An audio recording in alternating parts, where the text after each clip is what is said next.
হচ্ছে কেমন বড়াই লিখেছেন হাবিবুর রহমান। এইভাবে এখানে একটা লোককে দেখা যাচ্ছে, ওই লোকটা বলতেছে, এই লোকটার কথাই বলা হচ্ছে। লোকটা শুধু করতো বড়াই, মানে যে বড়াই করতো আমি খুব শক্তিশালী, লড়াই করতে পারি, লোকটা শুধু করতো বড়াই, দেখে নিতাম লাগলে লড়াই।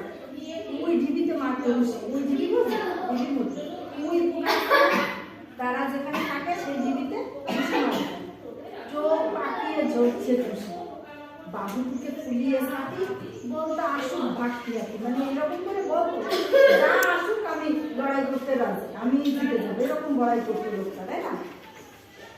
আমি কি একটা আরো লড়াই ভাঙতে পারি ব্যবহার করা, এত শক্তিশালী, শুনে সাথে কাঁপতো ডরে, হিল লাগিয়ে থাকতো না। একদিন এক দৌড়ে বেড়ায়, এবার লোকের ঘুম ভেঙে যায়, এবার মানে সব লোক আশেপাশে সব লোকের ঘুম ভেঙে যায়, ঘর ছেড়ে সব বাইরে এসে বাড়িয়ে গলা দেখলো শেষে দিদির পাশে বাঁধের গোড়ায় লোকটা কেবল গড়িয়ে গেল। ব্যাপার কি ভাই, ব্যাপার কি ভাই, পিছিয়ে বললো সবাই।